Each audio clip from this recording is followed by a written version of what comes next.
Of you. I welcome you in this one of the most important sessions of second All India NIT conference. So this session is basically called as NIT Talks, that is nationalism, innovation and technology. So we'll be having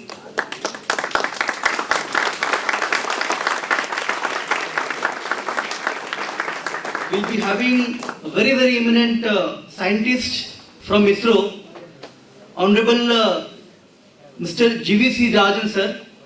He will be gracing this session. We'll also be having Associate Professor from NIT Durgapur, Dr. Anita Pal. I invite both of them over the stage.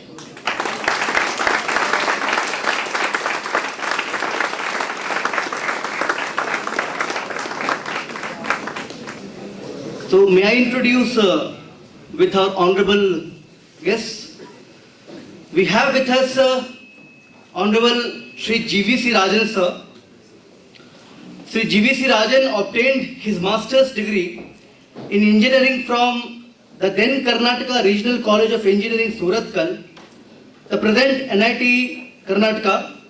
His first assignment was a lecturer at the Siddhaganga Institute of Technology in the year 1978. He then joined the ISRO Satellite Center, Department of Space, Government of India in the year 1979 and served for 36 long years in various capacities and rose to the position of Director, System Integration Group.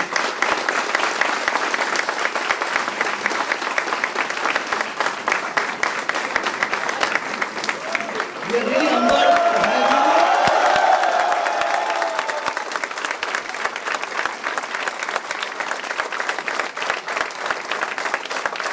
We are honored to have you, sir, here. He has hands-on experience of integrating 15 satellites and has guided in the building of another 20 satellites.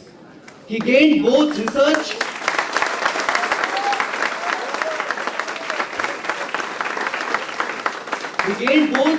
and development and managerial experience while working at ISRO. He designed a number of dedicated integrated test systems. He was responsible for the design and implementation of induction programs for engineers and training programs for engineers and technicians on safe satellite handling practices to be adopted during integration. He was responsible for working out a development plan and roadmap for the 573 acres of land at Chitradurga, Karnataka for developing a space research complex. He successfully developed external vendors to carry out highly demanding satellite integration activities. He led multidisciplinary teams to various foreign countries. After his assignment at ISRO, he worked in 2 engineering colleges as Professor Emeritus. He served as a Deputy Director of IIT Dharwad. He played the role of Associate Director at Avinashalingam University, Coimbatore.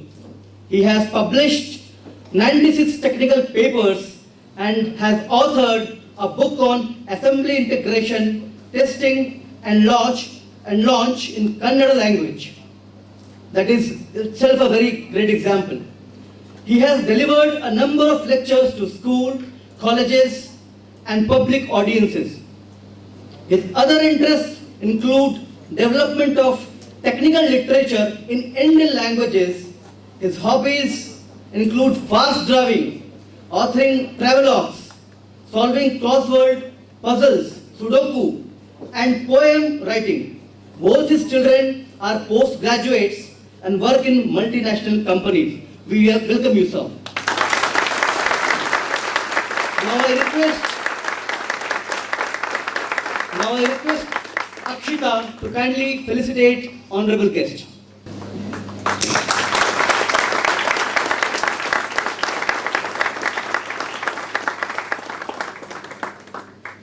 Thank you, Akshita.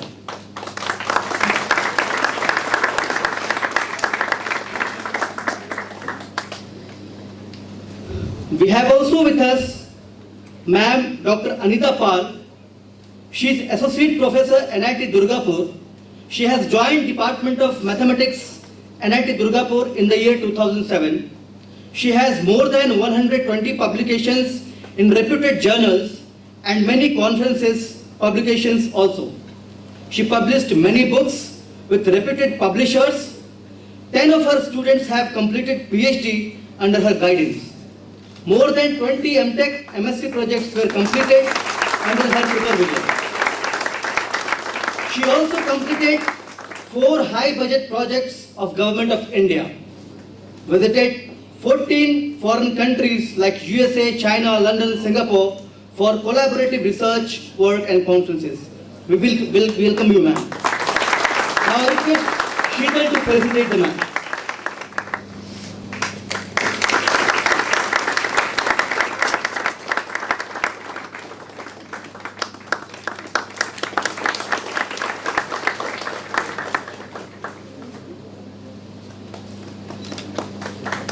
Thank you, Sheetal.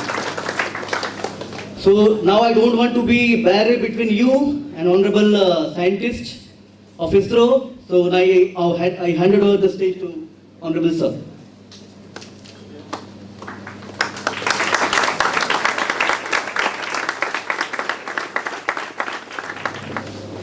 So I would like to address from a distance.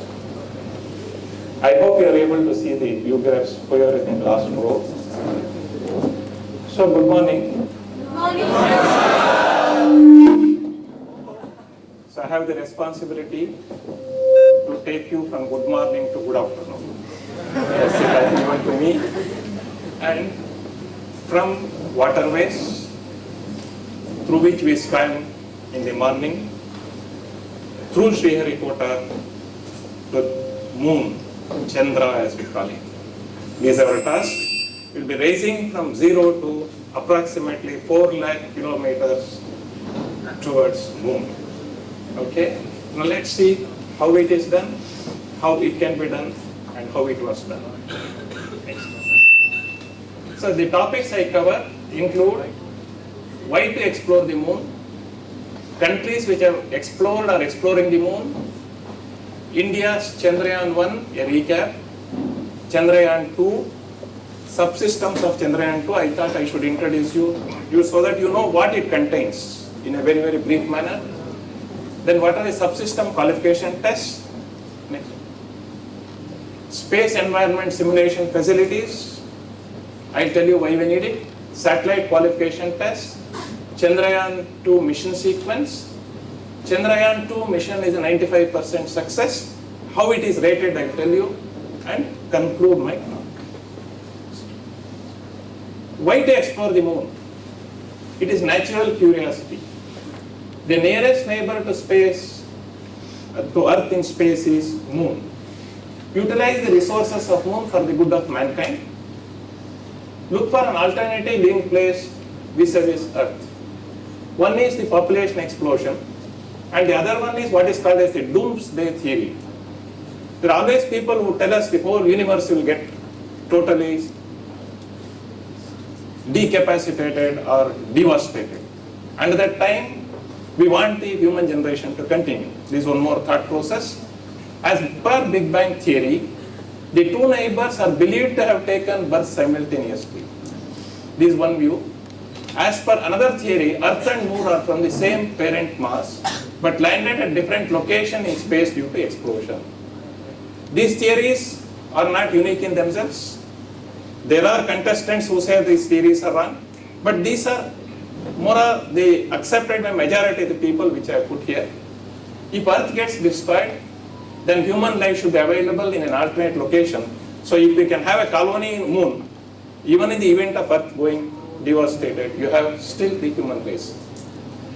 Colonization of Moon, this is also another human attitude. Exploring the other territories. We know the Vasco da Gama example. He started from Portugal and went around the world and tried to conquer. The earlier kings of all over the world, including India, they wanted to take the next territory. This is a natural thing. Same attitude towards space. If you take the case of Antarctica, every country is interested to have their own territory in Antarctica. Basically, you want to put your flag there, so that I am here, so I need this territory. When the question of law comes, they say, I have this territory with me. Then, start self-sustainable projects. Either you transport the raw materials from moon, or convert it to a form which is easy to transport, and bring it to Earth and utilize it. One possibility is produce electricity on the moon and transport to Earth. There are issues, it's not that, but this is one thinking process. Next. Who all have explored moon? Most of us know. United States of America, USSR. There was a race for supremacy between USA and USSR during the Cold War days, as it is called, or the Cold War era. China, Japan, Israel. These are the notable countries which have made mark in the going to moon. Next. USSR, the results of the space or moon exploration, important of them I have listed here. USSR orbited the first human, Yuri Gagarin, round the Earth. So, USA got worried whether we are losing the moon race. They landed a man on the moon, Neil Armstrong, in 1967. China has its own moon program and has landed crafts on the lunar surface. Japan has its own moon program. Israel has attempted to soft land on the moon, the same attempt which we made in Chandrayaan-2. India orbited Chandrayaan-1 successfully around the moon. Next. So a recap, Chandrayaan-1. The goals set for Chandrayaan-1 were to orbit a satellite around the moon. There were 11 payloads made by various countries including India, USA, UK, Germany, Sweden, Bulgaria. This was launched on October 22, 2008. The spacecraft orbited the moon at a height of 100 kilometers, which was the design height. Observed the lunar surface for chemical, mineralogical and photogeologic mapping purposes. This was the purpose of Chandrayaan-1. Next. So the timeline of Chandrayaan-1 was 15th August 2003. The then Honorable Prime Minister of India, Atal Bihari Vajpayee ji, approved this program. 22nd October 2008, Chandrayaan took off from the Space Center Sriharikota. 8th November 2008, Chandrayaan-1 entered into what is called a lunar transfer trajectory, which we'll be discussing further also. 14th November 2008, the Moon Impact Probe, which was ejected from the Chandrayaan-1, crashes near the lunar south pole, but confirms the presence of water molecule during its descent from when it's ejected from the orbit. While entering the moon, it told, I have observed water molecules on moon. And this was mostly near the south pole. During the descent, it was spin stabilized. The MIP, as we call it, the Lunar Impact Probe, and it was spin stabilized. See, stability comes, I don't know how many of you still play that what we call as, taps. So when it is running slowly, it falls down. But when you give velocity, it becomes stable. So to make it stable, spin stabilization was given. It detected traces of water vapor while landing. This was confirmed by one more experiment which was done by JPL USA, that it a moon mineralogy experiment could find out the spectrum corresponding to hydroxyl ions in the system. Next. So elements known to be present on the moon are oxygen, silicon, iron, magnesium, calcium, aluminium. So it contains a large number of materials which are useful for us. The oxygen content is estimated at 45% by weight. The overall oxygen content, though not in the form of breathable oxygen, is to the extent of 45% by weight. Next. So helium mining on moon to produce electricity is one more very attractive proposition. So what we call as helium-3, unlike Earth, which is protected by its magnetic field, the moon has been bombarded with large quantities of helium-3 by the solar wind. See, we have a protection shield because the magnetic field surrounding the Earth, which is not available to the moon, and that comes and hits it. This causes craters on the moon, but also deposits good amount of helium. And it is believed that the isotope, this isotope, can provide safer nuclear energy in a fusion reactor. So there is no nuclear waste. See, right in the morning we heard about environment. The environmental pollution caused by nuclear waste is one of the highest.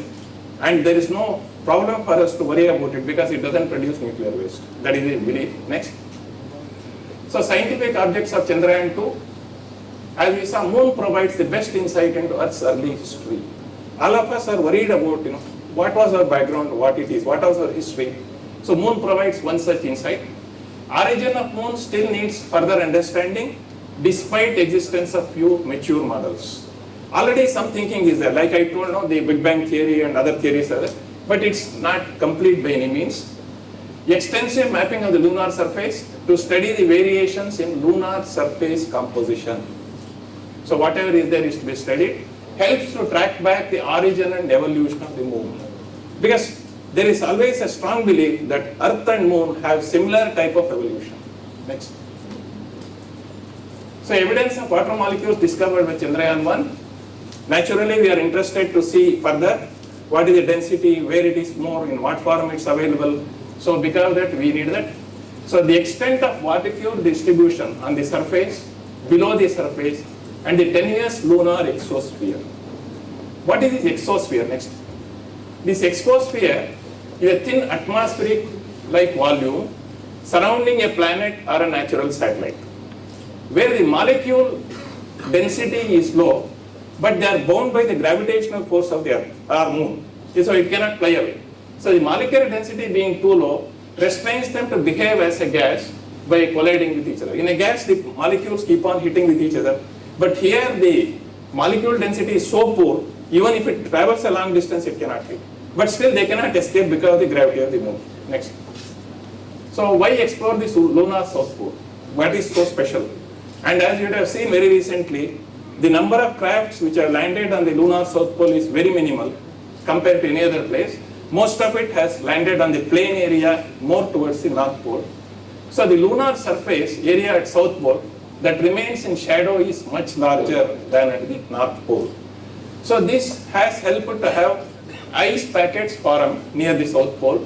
South Pole region has craters that are cold traps because of the temperature and contain a fossil record of the early solar system. You know what is fossils? So the fossils tell about the history of a generation. The fossil, once it is found, you can tell long back what it was. It belonged to what animal or what is it that contained. So those things can be obtained. Next. So the driving factors for Chandrayaan-2 to summarize are further studies to ensure that the Moon impactor probe detection was true, to develop technology to soft land a lander on the Moon. This is a new one which was added. This is for a learning process. See, the importance of the second one is, if we want to land a man on Moon, we should have the technology to soft land. If we hard land a Moon person, we already seen what is the impact. So the man may not survive. So the soft landing becomes essential, and this technology has to be perfected before India attempts to land anybody on the Moon. So land rover and explore the Moon surface. The lander sits in one place. The rover is like a small car which can move around, about 38 kgs, maybe an electric car type of thing, that can go around and see what is available. My lander is here, the rover goes there, goes around and finds out what is happening there. Okay. Then this process, what is the advantage we get is, this process helps to leapfrog in areas of robotics and artificial intelligence. In the absence of these two, the program cannot continue. Next. Chandrayaan-2, next. So what goals were set for it? CY2 to place a satellite on the Moon, that is lander. South Pole was chosen to land because we wanted to prove the theory of water traces. Lander to carry a rover to help explore the Moon surface, that is our small car moving around. Rover helps to gain experience in the area of robotics. So we are no more there to guide the car. Everything has to happen by artificial intelligence and its own movement. That's why robotics. Soft landing of the lander will provide input to land a man on the Moon. So unless we perfect this technology, we cannot attempt it. Helps to study the environment on the Moon surface. Next. So what is planned? Understand the lunar composition. It is planned to identify the elements. As we saw, so many elements are available on the moon. Then detailed three-dimensional mapping of the lunar regolith. Regolith is basically a powder type of surface which exists on the moon's surface.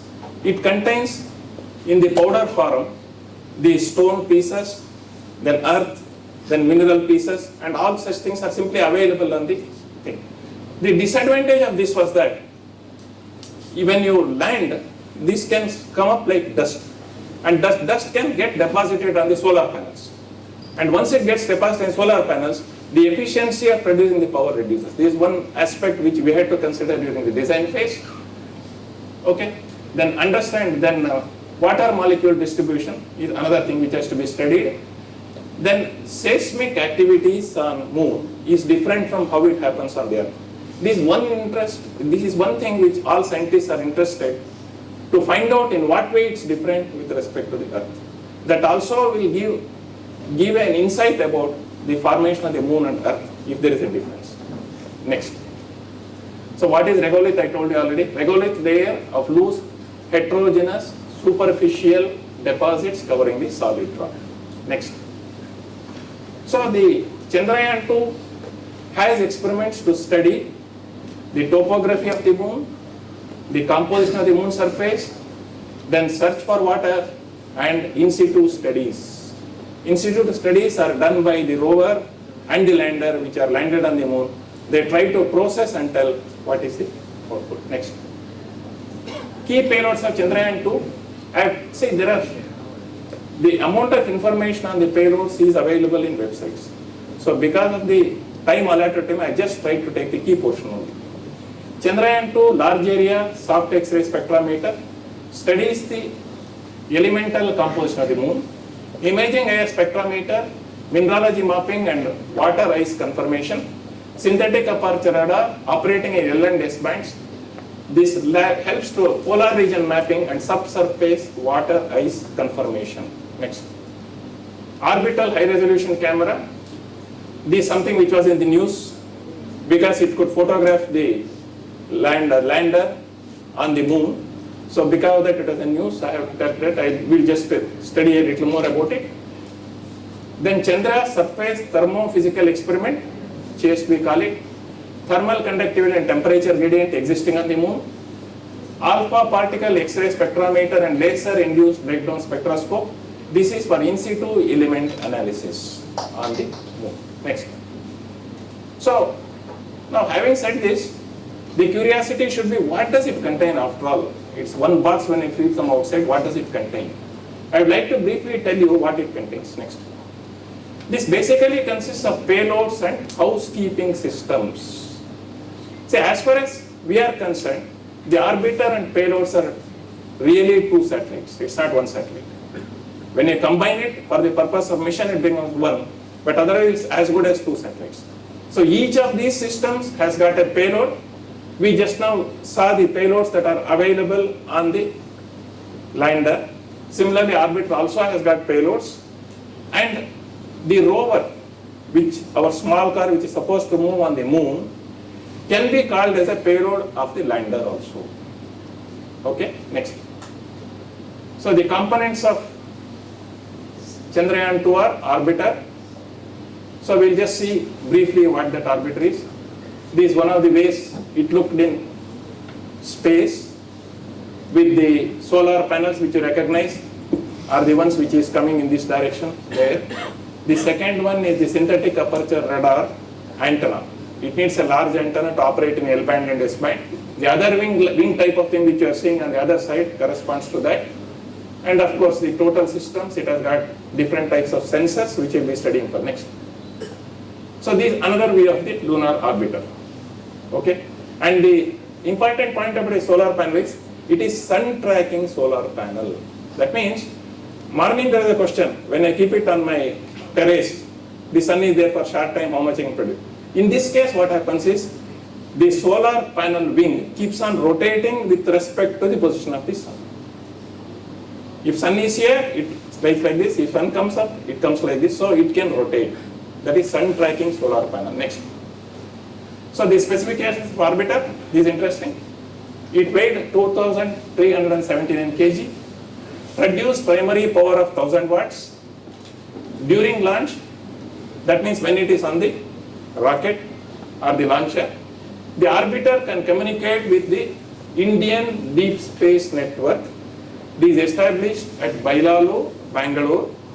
So this essentially the advantage of this network is it can receive very weak signals coming from the satellite and also send commands to the satellite, which is at a distance. That's why it's called the Deep Space Network. And the Vikram lander, which all of us know, landed on the moon. Then mission life was designed for 1 year. Orbit is 100 by 100 kilometers. Lunar polar orbit. This is, now we should understand what is polar orbit. If the north and south is the pole like this, vertically, the satellite goes like this only. Above the poles with a little inclination for the stability purpose. Generally inclination will be around 1 degree. That is 89 degrees it will be going. If this plane is 90 degrees, at 89 degrees it will be going down. Next. So the orbital payloads are terrain mapping camera, then Chandrayaan-2 large area soft X-ray spectrometer class, solar X-ray monitor, then orbiter high resolution camera will be seen further also, imaging IR spectrometer, dual frequency synthetic aperture radar which operates in L band and S band, then Chandrayaan-2 atmospheric compositional explorer CHASE-2, dual frequency radio science.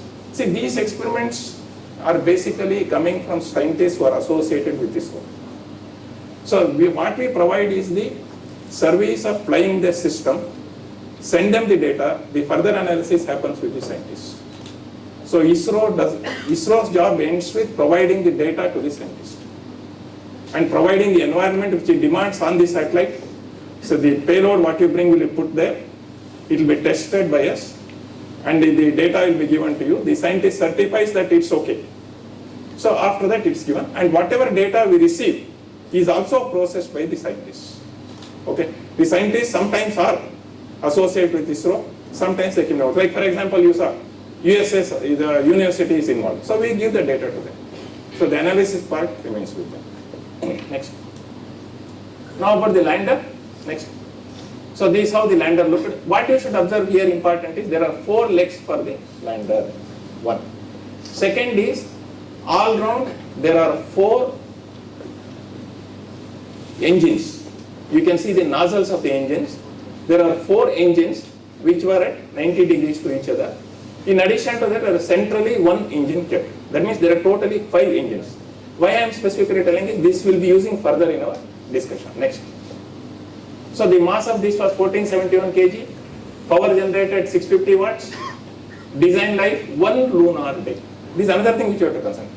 1 lunar day corresponds to 14 Earth days. That is 14 into 24 approximately is 1 lunar day and 1 lunar night also corresponding to the same number.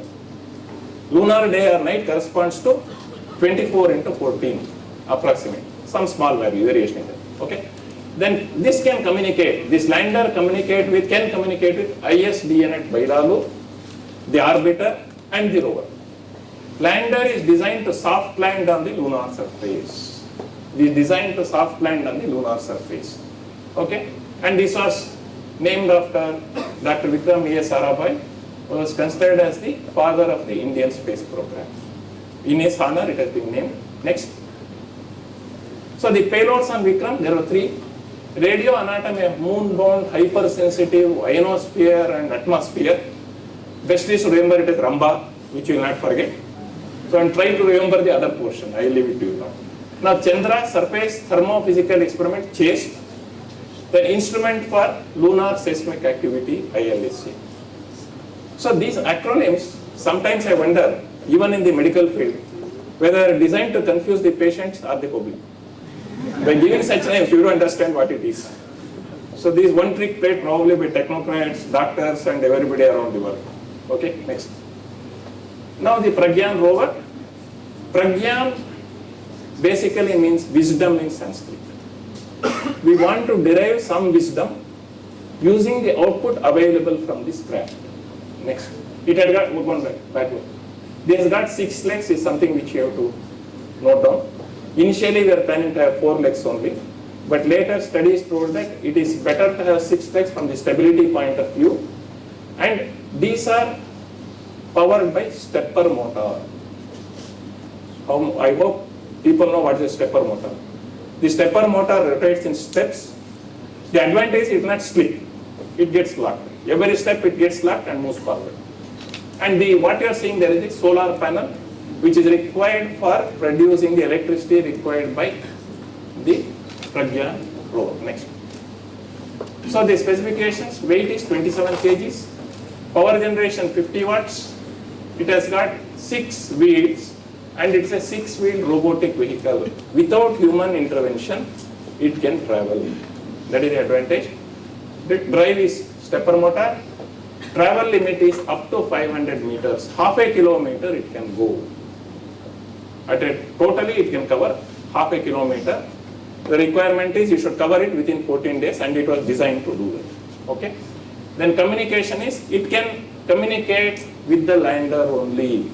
The lander is sitting next to it with less than half a kilometer. It cannot communicate with anybody else. It can communicate, it can tell, I have found water, it has to tell the lander. Now lander has to send it to either orbit or Earth. Okay. Then, as I told, Pragyan means wisdom in Sanskrit. Next.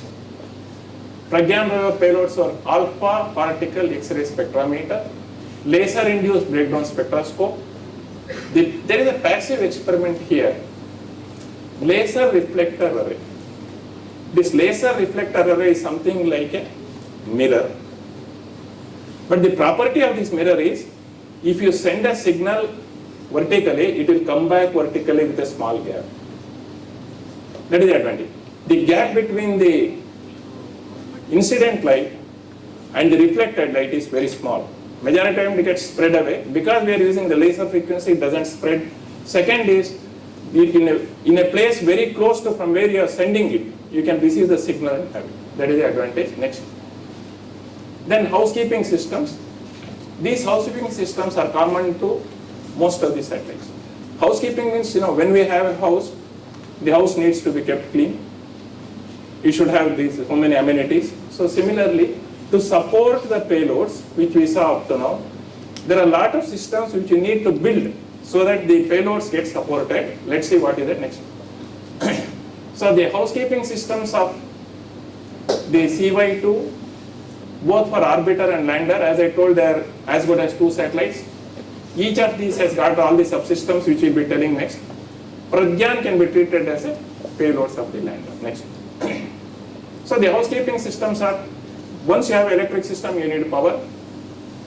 And if you want to see what it is doing, what is happening on the satellite, you know what is required as telemetry. Tele means long distance. Tele means long distance. See, if you have a data instrument here on the table, I keep the probe and measure. But since I cannot go there, it is measured automatically, and then the data is sent to the ground from a distance. Okay, then I need a telecommand. After all, I cannot leave my satellite to do whatever it wants in orbit. I should be able to command it. Because that you need telecommand. Then whatever this telecommand and telemetry data should be sent to the ground, we need a communication system like your transmitters, antenna, receiver, antenna, etc. Then high power amplifiers, because you have to go right from moon, it has to come down. Then control electronics and sensors. So I should know the position of the satellite in orbit. That is judged by sensors. There are what are called earth sensors, star sensors. So this earth, when I say, it takes the reference for the earth sensor is earth. With respect to earth's position, it monitors the position of the satellite. Then there are what are called as sun sensors. With respect to sun as the reference, it finds out. And star sensor is, it takes an array of star sensors as reference, derives the median. With respect to that median, it says by how many degrees I am away from it or near to it. Okay? Then the data from this is given to the control electronics. Now let us say I want my satellite to be in one particular location with a particular direction or what we call as altitude. If by chance there is a change, what do I do? I should be able to bring it back. So if it goes out, what we do is we fire what is called as actuators. The actuators are basically small thrusters. See, you remember our Diwali patakis, Diwali crackers. What happens? Small one, just give it, goes. But it goes wherever it wants. But that is not the case here. The actuators are designed so that it goes in a particular direction only, the direction which you want. Because with respect, the retro position of that will be the direction which the satellite reacts. If I send a rocket thrust here, it moves in this direction. That you should remember. Then the temperature in space is 4 degree Kelvin. 4 degree Kelvin. I think all of you are familiar with Kelvin. Minus 273 degree centigrade is 0 degree Kelvin. And 4 degree is 269 degree Kelvin. At 269 degree centigrade minus it is how many systems can operate. That means I should provide an environment by some certain thermal design so that it can operate properly. Then the structure all of us need it. The skeleton in a human being is comparable to the structure of a satellite. All the systems are mounted on that structure, so the structure serves the purpose of a human skeleton. Then, after having put all these systems together, we need something to interconnect. The bundle of wires is called as harness. It is also called as electrical distribution system. Now with this, next. With this we have our satellite. We know at least what it contains and what it does, how it is controlled, how do we know the position of the satellite by using sensors, and this far we have come. Now very quickly, the power system contains, as all of you by this time know, morning itself we discussed solar panels, we use it. There is a battery, nickel hydrogen batteries are used, lithium ion batteries are used. Then nickel cadmium batteries were being used earlier. Then there are DC-DC converters. This DC-DC converter, basically I produce a higher level of voltage at the solar panel level, reduce it to a voltage at which the satellite can operate. Then there are regulators. The battery needs to be charged, we need a charger. The number of solar panels needed is by design we calculate what is the total power requirement, build a margin onto that, and then design the solar panels requirement. And we also size the battery based on how much power I need. See, for example, a normal satellite which operates in the polar Earth orbit around 900 kilometers, 1/3 of the time, 100 minutes is normally the time for one orbit. Out of 100 minutes, 1/3 of the time it will be in eclipse, and 2/3 of the time it is in sunlight. So in this case, life becomes easier for us because the battery size is smaller. I need to store lesser power. But when you go to a situation like the moon, the situation goes haywire and it needs larger batteries, the chargers and panels.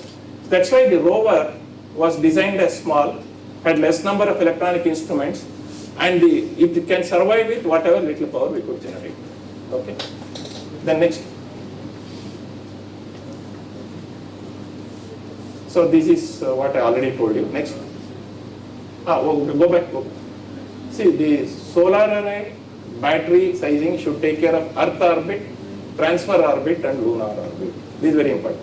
You can consider the total orbits sensed this by 3 quantities. Earth orbit, it has to go around the Earth initially.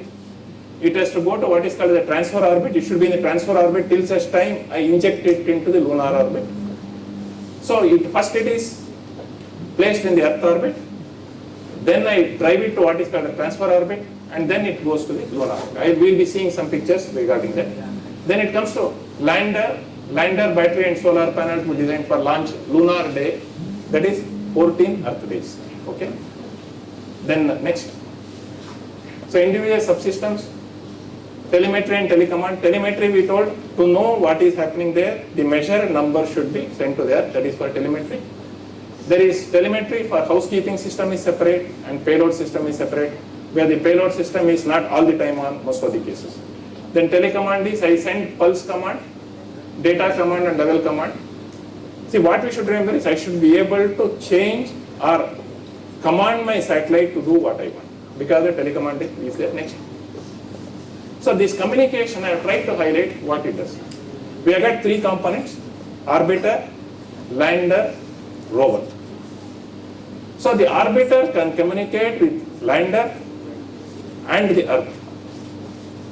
Now coming to the lander, it can communicate between orbiter and the Earth. Either the lander can send data to Earth directly or it can send through the orbiter. Okay.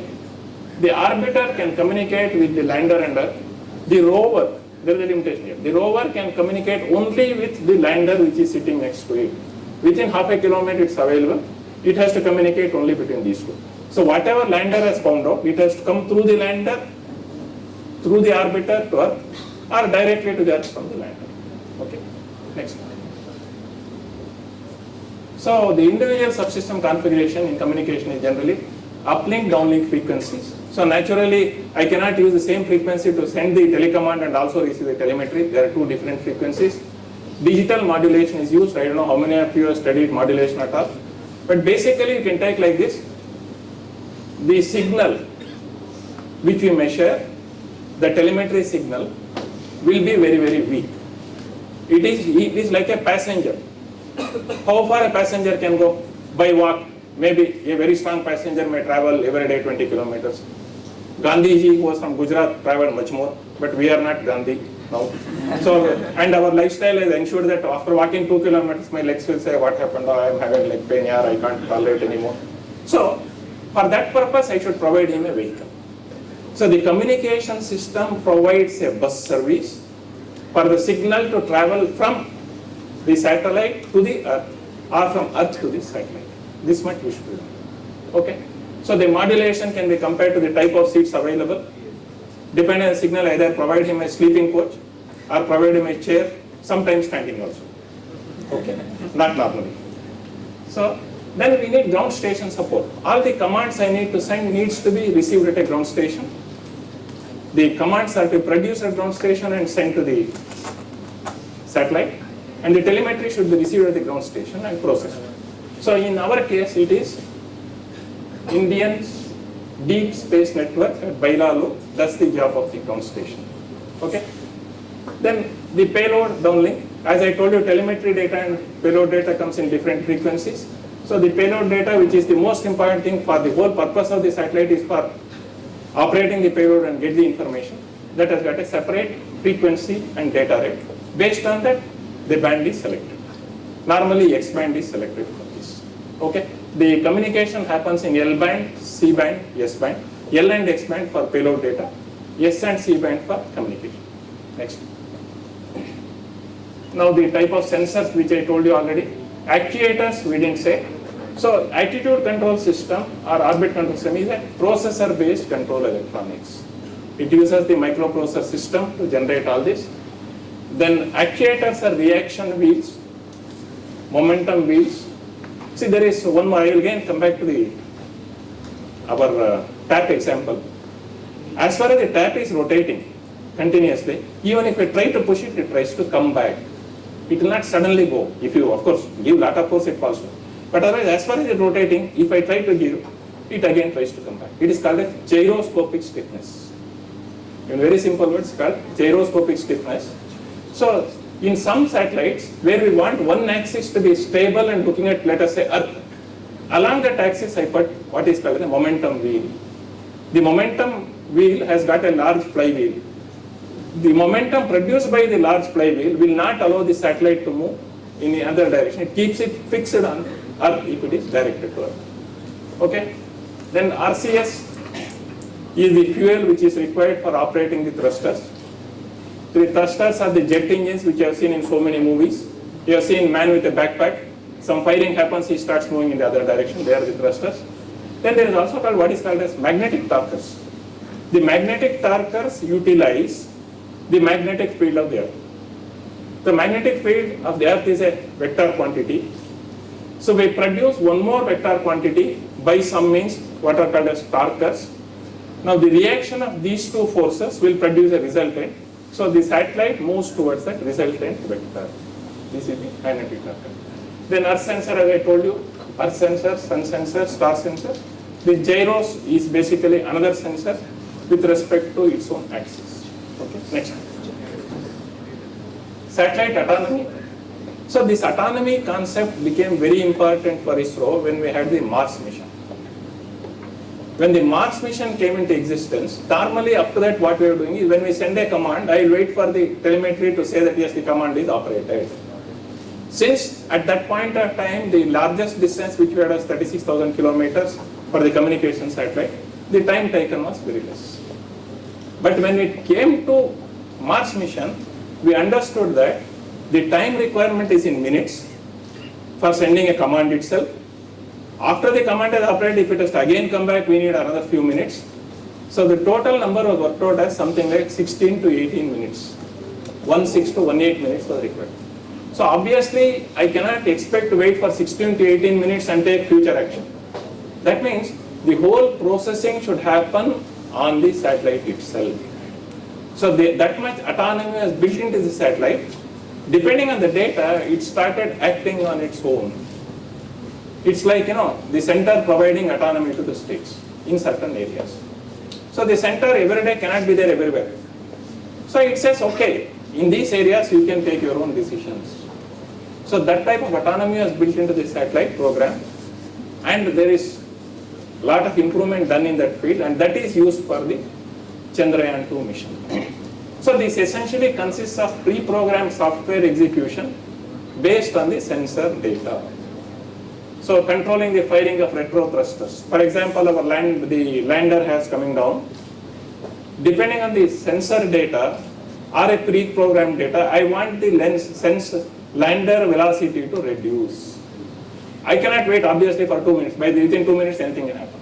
So that means the whole thing was worked out there, and the liquid engines which produce the thrust depending on the amount of liquid pumped into the system, that was regulated. The amount of liquid pumped is regulated so that the thrust that is produced is increased or reduced, and depending on that the speed changes.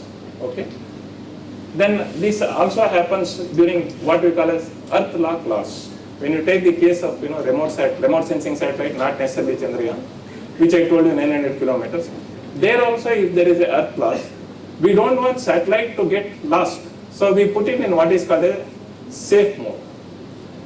Put it in safe mode, then take necessary action to reactivate it. Okay. Then next. So individual subsystem configuration, as I told you, structure, it is required, it is skeleton. This is essential. It is generally made of Al6061 alloy. It has got a central cylinder made of CFRP, that is because the weight is reduced. Compared to aluminum cylinder, the CFRP cylinder has lesser weight, and it can also take good amount of force which is put on that. Okay. Then it should have a separation system. The separation system should be able to separate the satellite from the rocket. Okay. Then providing interfaces for mounting all the panels. Where do I keep? I need something to mount my subsystem, telemetry, power, telecommand. It provides that. And it should withstand the vibration loads. This is very, very important. See, the maximum shock and vibration, mechanical shock and vibration, not electrical, mechanical shock and vibration is experienced by the satellite when it is on the launcher. At the time of takeoff of the launcher, the amount of vibration and shock experienced is very large, and it should sustain it. Then only the system can survive and work. Okay, next. So thermal control system, as we told you, 269 degree minus 269 degrees centigrade. So that has to be converted to something like 15 to 20 degrees inside the satellite. We are comfortable with that because I have tested my satellite in that condition. Okay, so that's what is the job of that. What is used on Indian satellite is called as passive thermal control, backed up by heaters. Wherever required, we can switch on the heaters and switch off the heaters and maintain the temperature. Passive thermal paints are used. For reflection is used as the property for this. Optical solar reflectors. These optical solar reflectors radiate away, reflect back the heat coming from the sun. But whatever heat is inside, it allows it to go. It's a one-way traffic. The sun rays cannot enter, but whatever extra heat I have generated inside can come out. That is the thing. Then MLA blankets, all of you would have seen so much yellow thing. Whenever you see our satellite, a lot of yellow things are put. It is called multi-layer insulation blanket. Multi-layer insulation blanket. Okay? It has got, generally what we use is around 9 layers, but it can go up to 17 layers. So, then thermal sheets, very specific region where I have got a payload or some sensor, I want to put a cover for that. It has got heaters, it is again covered with MLA blanket, so temperature is maintained. This heat pipe is a very tricky thing. Let us say at one place on this table, here where our Sardar Patelji is there, it is very cool. And obviously we cannot tolerate being cool. So here somewhere else I am producing some heat. If I can transfer this heat to this place, Patelji will be comfortable. And obviously we have to do it. We cannot say no. After all, Patel was a very strong person. He was Deputy Prime Minister of India there. Okay, now what we do is, we put some pipes from to here and pump a liquid inside that, so that the whole tabletop becomes uniformly, it has got a uniform temperature.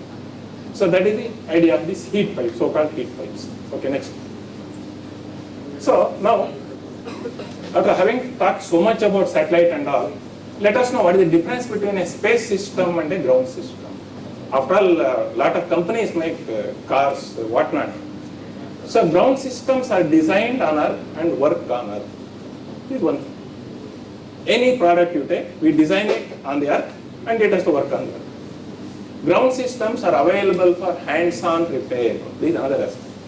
If something, my fridge goes wrong, the technician comes, repairs and says, sir, I have done it, give me 1,000 rupees and goes.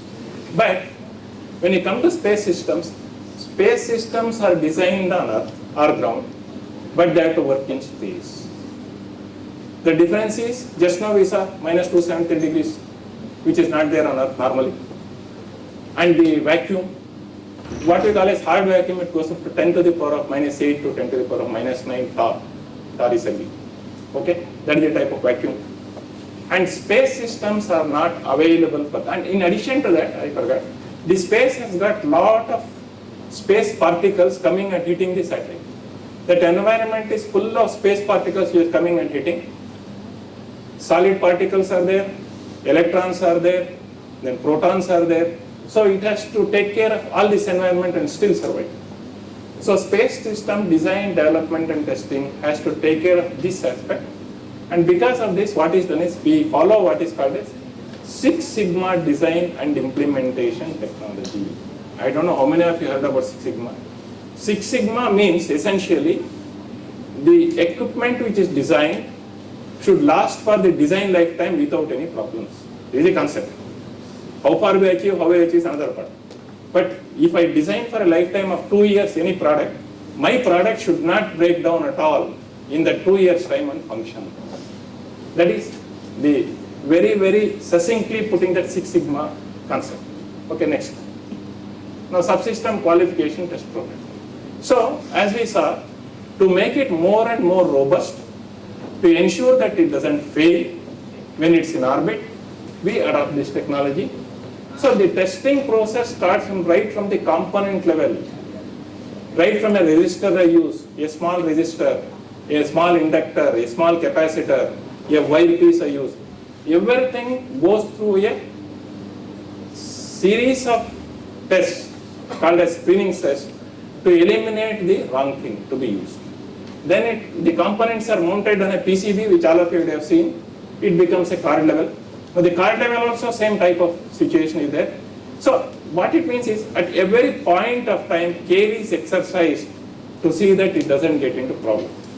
This is one part. Second is the testing program itself is designed in such a way so that I find out the problem as early as possible in the total program. See, imagine a situation, if I find that I used a component which is not correct, once the satellite is ready to fly, and if there are 100 components already used in the system, what do I do? That means essentially, any error should be noticed right at the beginning. As earlier you notice, you are better off. Okay? Then package level, now I have put so many PCBs, 18 PCBs one above the other, made a stack and put it in a box, that is package level. Now this package is one subsystem. You can say it's a mini satellite using.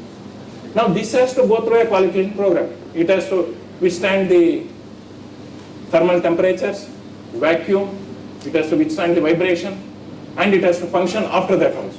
So what is called the burning test of 72 hours is made for this. So each of these things goes through that. Even any amount of a wire piece which we use is checked whether, right from the production stage, whether it has gone through the right process. If you have done some process mistake, you should not find it after you use it. So that is the type of care which is taken. The whole idea is to ensure that there is no error. Okay. And the other thing that is adopted is, okay, at the satellite I will tell you. Next. Now if you read this, the tests are done at integration level. That means when I am putting all the packages together one by one together and connecting, then disassembled mode test before closing the panels of the satellite. If you have seen a large satellites, you have seen that it is covered with so many panels around it. So that means if you take a cube, I am covered with, there are 2 top and bottom decks. Either side there are 4 panels. Before closing that panel, I want to see that if there are any errors, let it come out. The error should come out much before that. Because after I assemble, I have to waste time and energy. Then assemble mode test, that means totally now it's assembled, disassembled mode is gone through, totally I have assembled, I test it. After this, we will go through what is called as environmental tests. There are facilities, of which I will be talking later, to conduct the environmental test. Some facilities are thermo-vacuum test and vibration test. Next. Alignment, acoustic test, EMI/EMC test. I will tell you why EMI test is required. CG and MI measurement, polarity test, and launcher compatibility test. That means, in the end, the satellite I make should be compatible with the launcher. It should be able to withstand the vibration loads given by the launcher. It should be within the envelope of the launcher. I cannot exceed the space because during vibration it can go and hit anything else. So there is a defined volume and weight defined for the satellite. My satellite should be able to be within that volume, within that weight, then only it is compatible with the system. And electrically, if by chance my satellite is getting launched along with the rocket, there can be some interference. See, very simple example for interference I'll give you is, earlier days we used to have TV antennas. And whenever an auto happily goes on the road, my TV will start. Why this good comes? Because there is an interference. So this is called as radio interference. Similarly, even today when you are happily sleeping in the house on a holiday, your neighbor starts a welding. The moment he starts welding, your AC will go haywire. Okay, and you get disturbed. So this is conducted interference. This conducted interference happening through the wires of the electricity board. So these are very simple examples. Now, what we need is, we need to ensure that the amount of noise produced by the user is reduced, one side. Second is, I also protect my system by putting filters or shield so that it compatibly works.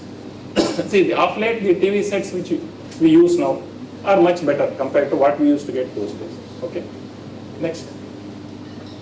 So these are the 3 components of Chandrayaan-2 in pictures. Next. Next. So these are some different pictures when it was getting built up. Chandrayaan when you form.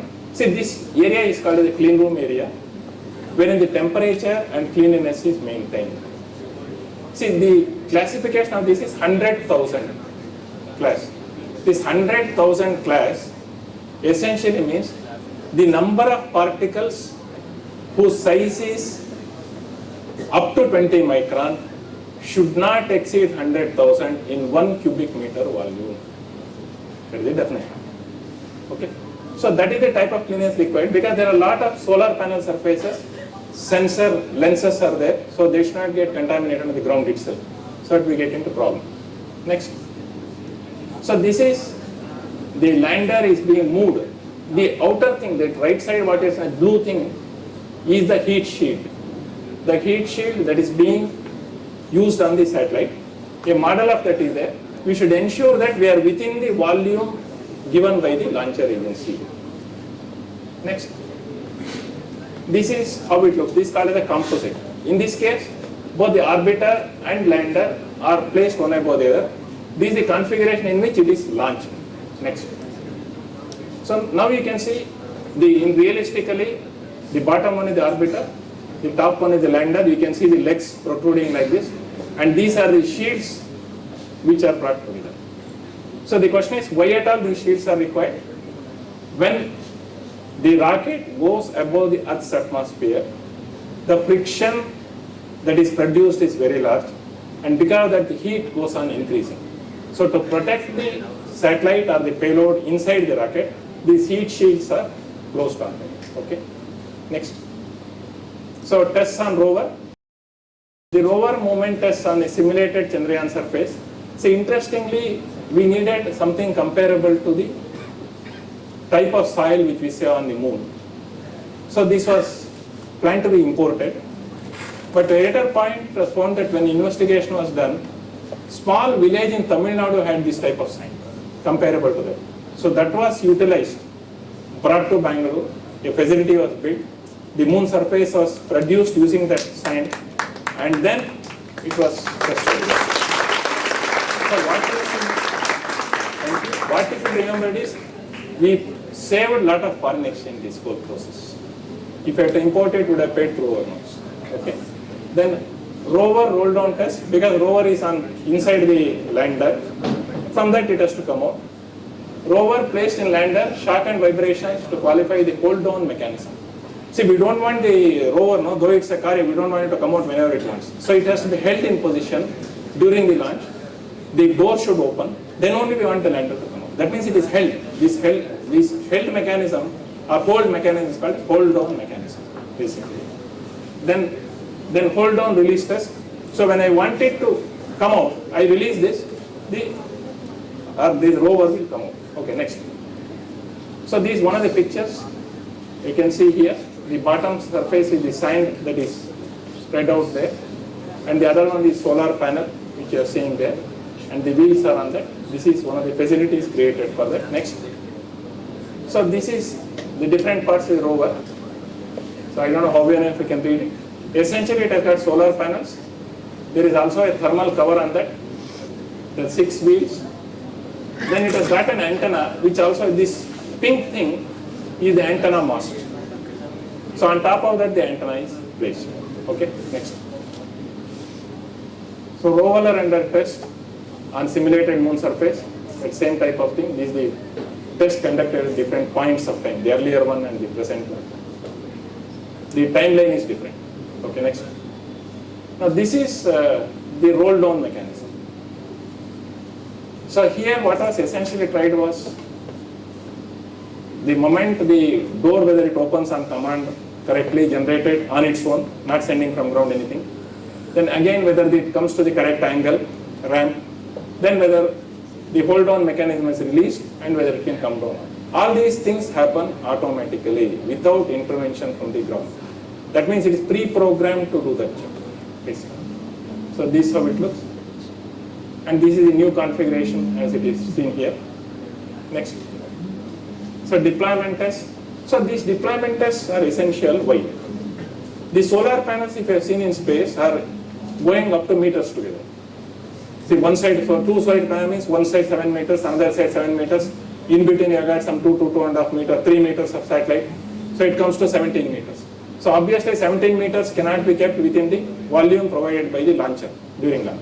So that time, whatever is like this, we are bringing like this. So we are bringing to stored condition. So when I launch it, it is in stored condition so that it's within the launch volume. And once I go to orbit, I open it out like this. You can consider these two as 2 wings. So it opens like this. Okay. Then stowing is essential to assemble the satellite in provided. Solar panel deployment test of a satellite on Earth is next picture. Next.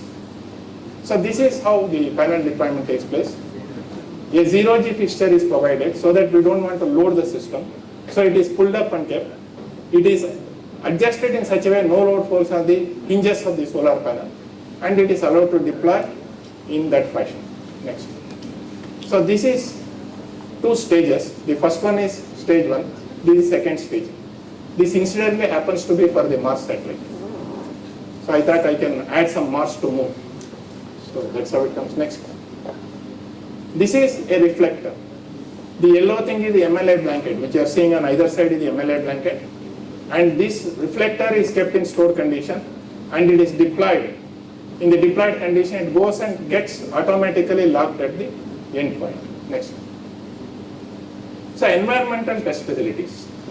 So we will see some of the environmental test facility pictures next. So both thermal vacuum and thermal balance tests were conducted. See, the thermal balance test basically verify the thermal design.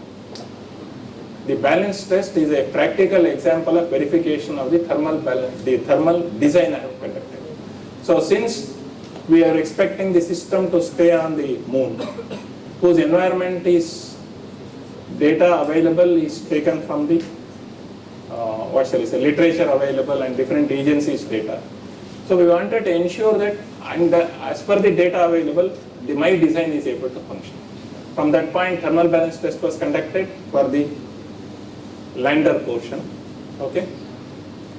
And generally, for any satellite program, if it is a series, initially we conduct the thermal balance test, later it will not be required. This is a unique case where we had to conduct because it was not known. Next. So this you can see the satellite getting into the thermal vacuum chamber for the thermovacuum test. Here what is controlled is the temperature is controlled to produce the environment of what we see in space, that is minus 269 degrees centigrade. The vacuum is hard vacuum. We go up to 10 to the power of minus 8 Torricellian vacuum. Okay, and this is when it's getting loaded into the system. Next. So this is a thermal balance test wherein we are simulating the sun in the chamber and allowing it to heat up and see how it works. Okay, next. And this is what is called a EMI-MC test. So the EMI-MC test needs a chamber which should have two properties. One is it should not allow any radio frequency to go out, and it should not allow any radio frequency to come in. That means the electromagnetic environment you control. And after that, since it is made of aluminium, there can be reflections. Whatever goes will start coming back. So these reflections, being vector quantities, can either additively add or subtractively add. When these two, the total electromagnetic force, when I calculate, can add additively or subtractively. So we don't know. And there is also a possibility of multiple reflections, so which further cannot be defined at all. So from these points of view, what I need to do is I should avoid reflections. So that blue things which you are seeing there, whose edges are like small pyramids and sharp, and that sharpness and the black tip which you are seeing is basically to adjust it to the resistance or impedance of what we see in the air, atmospheric impedance, 377 ohms, that is the number. So by doing that sloping thing, we adjust it to it. And here you can see a satellite in that chamber. Okay, next. Now after prepared the satellite, it has to go to the launcher. Next. So GSLV Mark III launcher, you can go back. This provided the amount of volume required for us to launch the lander with the legs open. There is no reason for us to close the legs because that volume was made available. Otherwise, initially the plan was to fold the legs also and launch it. But later that requirement was not there. Next. So this is the launcher which launched CY2. Next. So some of the characteristics of it. So GSLV Mark III carried Chandrayaan-2. This three-stage vehicle is India's most powerful launcher and is capable of placing a 4-ton class satellite into geostationary orbit. Okay, geostationary transfer orbit. So essentially it can give you 36,000 at one end, and later it is circularized around the Earth. That is called the geosynchronous transfer orbit. It goes up to transfer orbit, which say around 220 to 230 on one side, that is called as perigee. Other side is 36,000 kilometers or even less. That will then totally we circularize it so that it becomes 36,000 kilometers. So its components are S200 solid rocket boosters. At the bottom, the first stage is having solid rocket boosters. Then L110 liquid stage is there. And the topmost stage is called a C25 upper stage. This is a cryo stage. The cryo stage generally operates at lower temperatures. That's what we can do. Next. So this is the whole component of the Chandrayaan-2 along with the rocket. So the specifications already we have seen that. Okay, next one. So the orbit requirement for Chandrayaan-2, the orbiter should be in Moon's polar orbit. Moon's north-south, we want it to go. Then 100 by 100 kilometer circular orbit. At the time of launch, the Chandrayaan-2 orbiter will be capable of communicating with the Indian Deep Space Network at Bailalu, Bangalore, and the lander. So the mission life of the orbiter is 1 year. That is what is going around the moon. And it will be placed in 100 kilometer by 100 kilometer lunar polar. Next. So the test at the launch base. Now having made the satellite, it has to go to the launch base. There also tests are conducted to ensure that whatever we have done has not gone wrong. So these are the tests conducted. So detailed tests at the Satellite Preparation Building 1, SP1 means Satellite Preparation Building 1. Then compatibility test with the range. The Sriharikota range from where it is launched has got lot of facilities to track the satellite. It has got radars. So we should ensure that our system works with all the radars being on. Then RCS fueling has to be done. This is done at the Satellite Preparation Building 2. Then it has to be assembled with the launcher. Then global level test. When you come to the global level test, it is in the launch configuration minus the RCS fuel. Electrically it is complete. Mechanically the volume is complete. So as far as the rocket is concerned. But satellite is fully complete, including RCS is already filled up and it's ready. Okay. Then we go through what is called the launch rehearsal. Except for battery charging of the vehicles and the RCS filling for the vehicle, all other things are done. It is stopped that stage, we don't do that. When it comes to countdown rehearsal, it is final confirmation before launch that everything is okay. And then it comes to countdown, you would have heard 9, 8, 7, 6, 5, 4, 3, 2, 1, mark. Next. Here it is, it's going up. Okay. Since I knew the auditorium was very low level,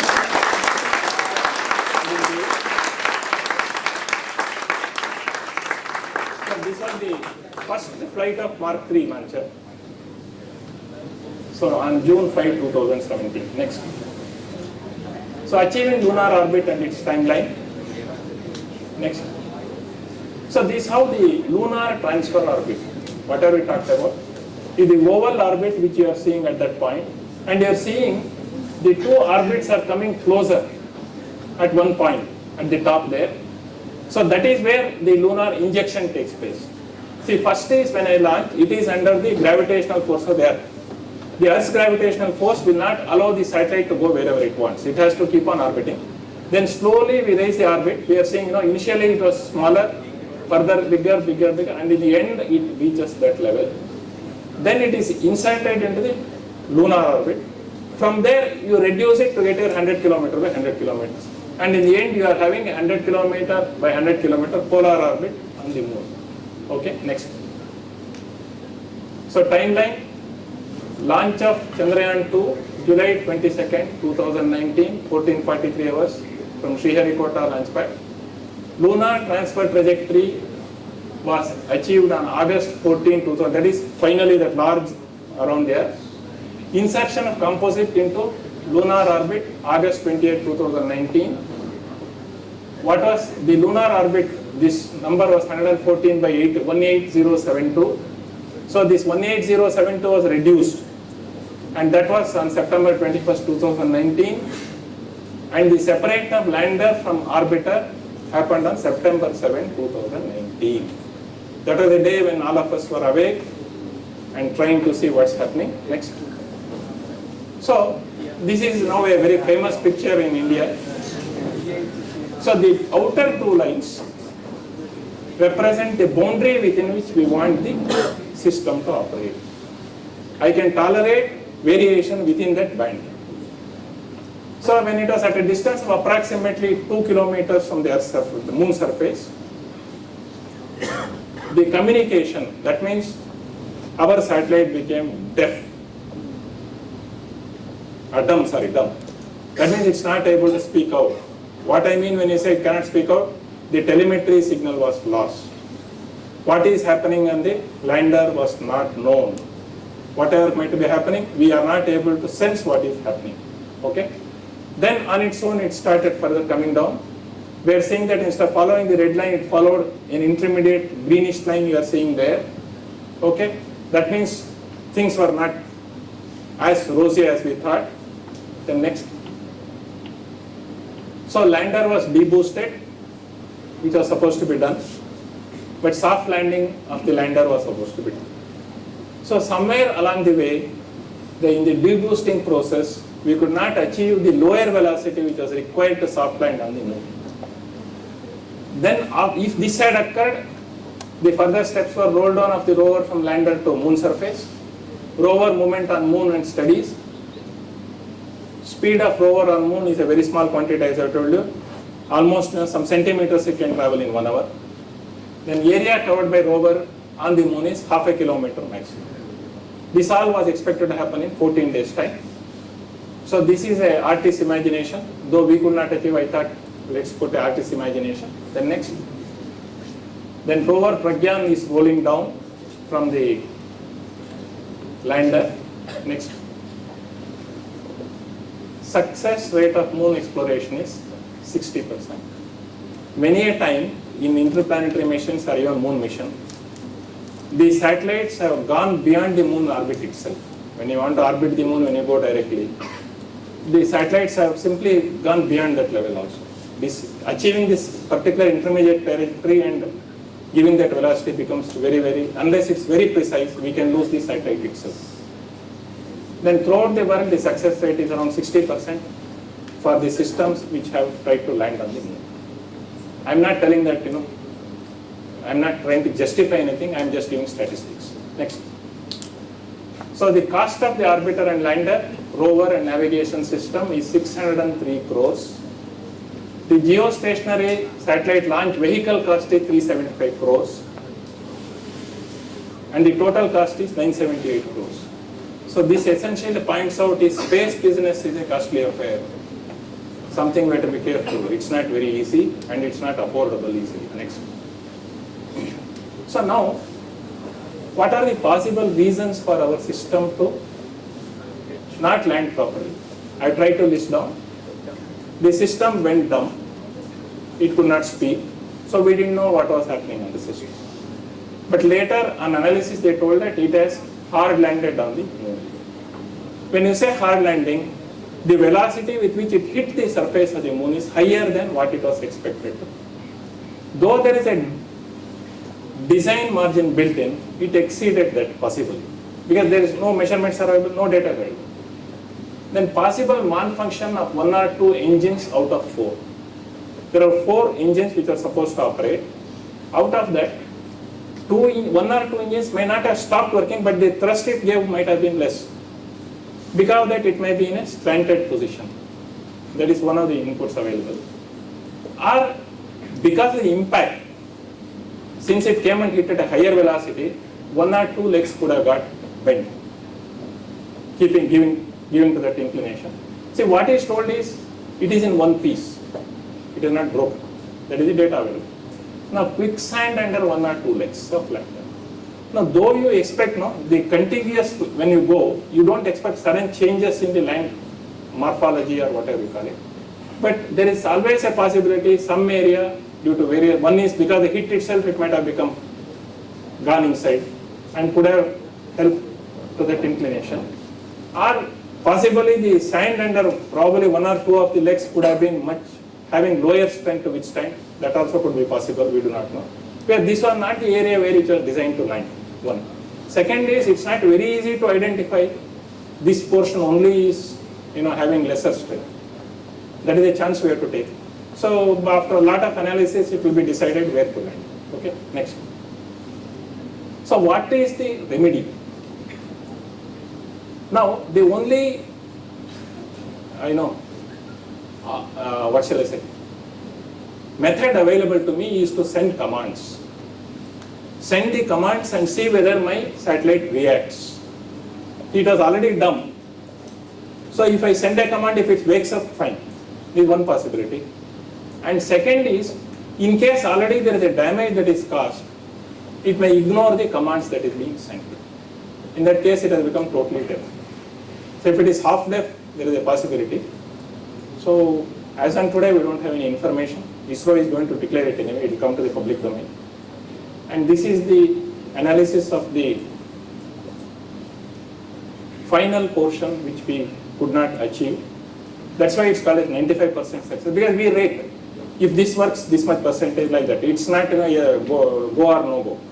Okay, next. Now conclusion, Chandrayaan 2 has made every Indian proud.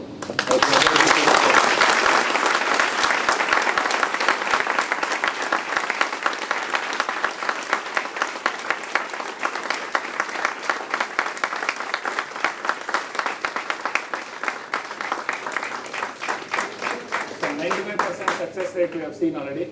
The final misstep it should be, it's not mid-step. The final misstep has its lessons.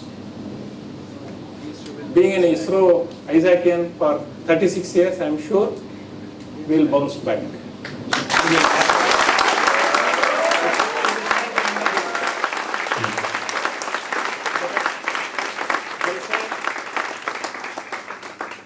A failure teaches lots of lessons. Success means all are happy, we clap our hands, take sweet and go. But when something fails, we have to start thinking, what could have been the reason for failure? If there are 5 reasons, how do I overcome that? That analysis gives us much more input than a total success. Next. This is Neil Armstrong on the moon. An Indian on moon, in my opinion, is definite, but the question is when. Next. Thank you.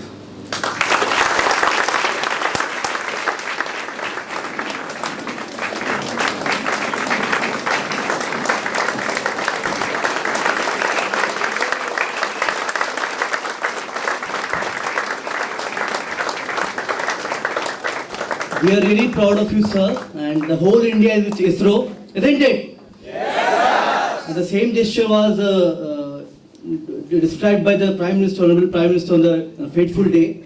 So, very, very thank you, sir, for delivering this lecture. Now I will open this session to the students. Kindly sit down. You can ask questions. Okay, if there are any questions, please. Please telling about the reusable launching vehicle program of India.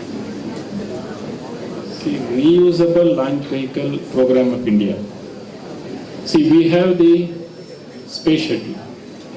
Space shuttle is one of the reusable concept, wherein while going up, it takes so many thrusters and again it lands. When it lands on the ground, we need to add a little more things and send the next one. Long back in 80s, we are thinking of recovering the heat sheet. Simplest, we would ask about what is our RLA program. So we are trying to acquire the heat sheet so it can be reused. Okay. See, there is a plan by ISRO to go in for a space shuttle kind of thing. The question is timeline. Okay, and the funds. So the time such things happen, definitely it is on the agenda. When is not known. So as you told, there is a possibility of helium-3 on moon. So is ISRO planning to use that particular resource as for powering of the satellites? No. The helium-3 deposits, which as I told you, needs a fusion reaction to get fuel. But in addition to this, I would also like to tell there is what is called as RTGs. So, reaction thrust generators. So, they produce electricity. Reaction thermal generators. So, there we use a nuclear reaction to produce electricity for use on the satellites. These are usually used on interplanetary missions where the sun support we don't get. Already such things exist. So helium-3 is in such abundance. The idea is to bring it or create reactors there or create reactors in India and then try to use it as a fuel. These are the world level, it's not just ISRO or India. And so about the thing that every electronic part generates its own heat. So about the satellite, does it dissipate the heat or use the heat internally? Both are true. When the excess heat is there, I told you whatever we call as OSRs, optical solar reflectors, will provide a window for the heat to escape from inside. At the same time, as I again told you, it stops any heating through that. It's a large reflecting surface So the reflection will reflect back the radiation, sun radiation coming, but from inside it can send out the heat. That is possible. Thank you, sir. Anyone? Ask us.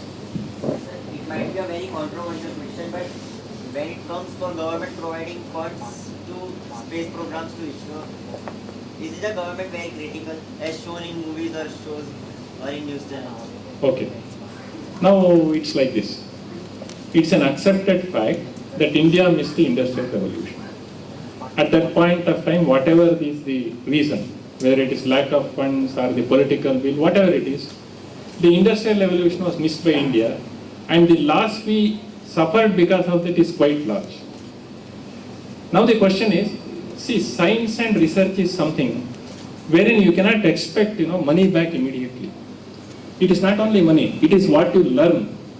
In the overall system, you should see the gain. Maybe it improves the quality of life. That you cannot tell in terms of money.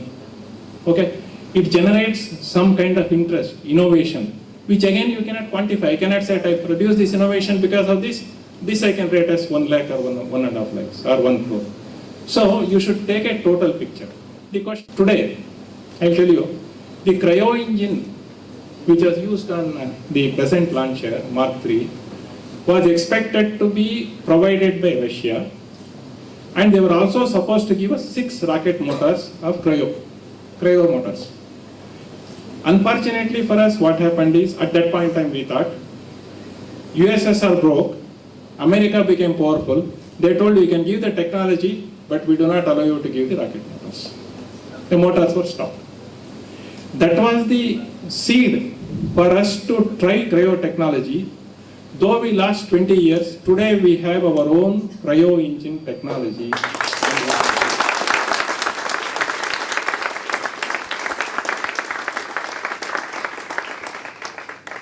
So this is what we should really see.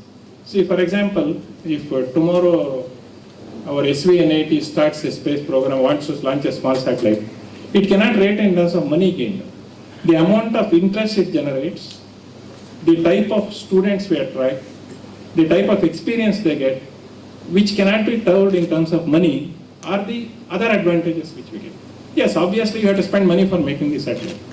But the other gains, which you cannot quantify, which you cannot say that, See, there is one more thing, Many a time what happens, we go on to market and want to buy something. The rate is very costly.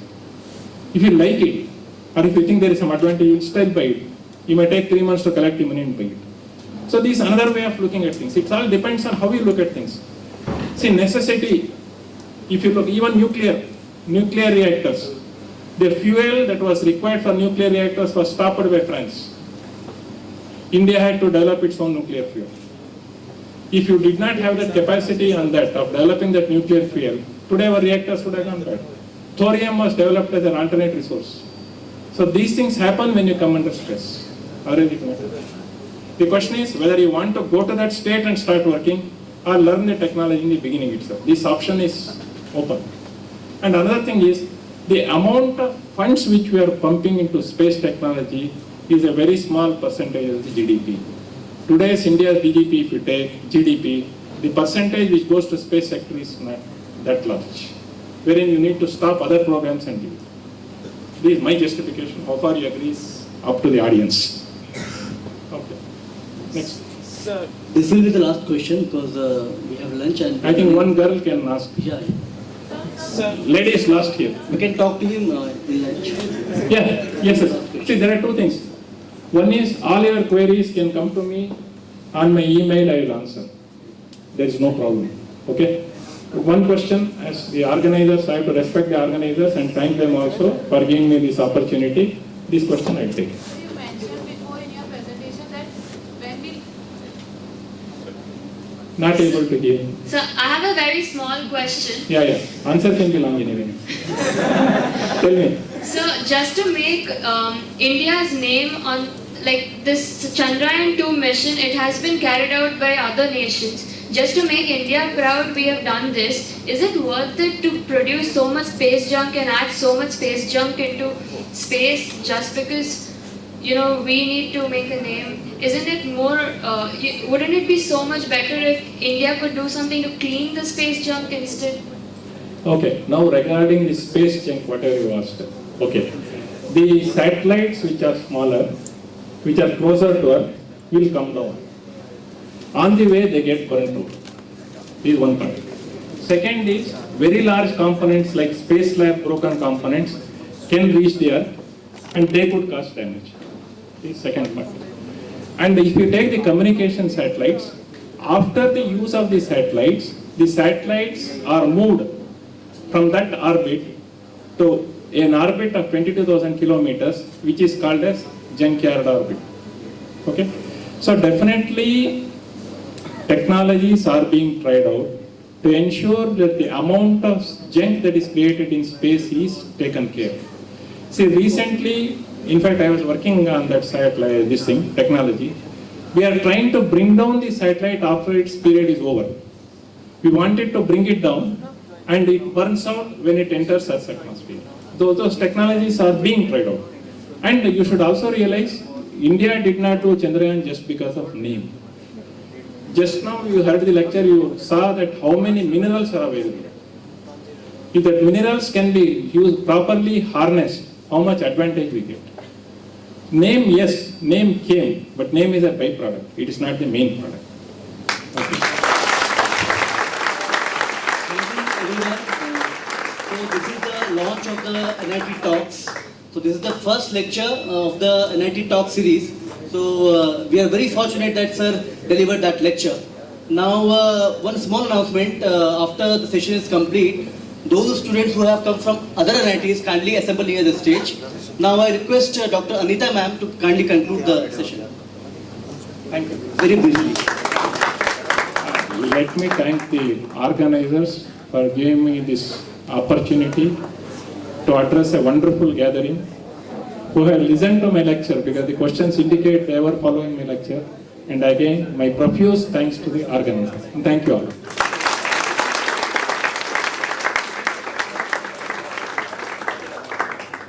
Anyway, my Gmail ID is there and it will be also with the organizers. Whoever has interest can ask me that. Thank you.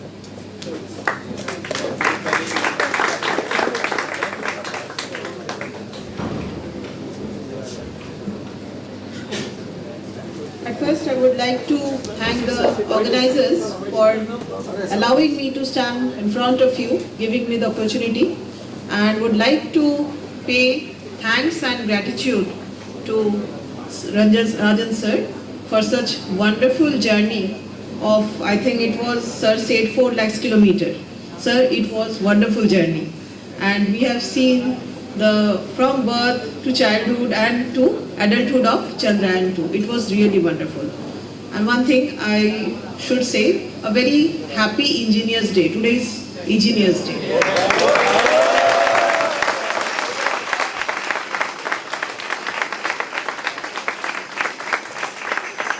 Today is birthday of A. Visheshwaraya. So it's a Engineers Day. So I wish you all a very happy Engineers Day. And since organizers said not to take more than 1 minute, I think I have to stop. But it was really a wonderful experience coming here from NIT Durgapur. I was thinking, I don't know what I'm going to take away, but I'm really taking away a lot from here. Thank you so much. Thank you again.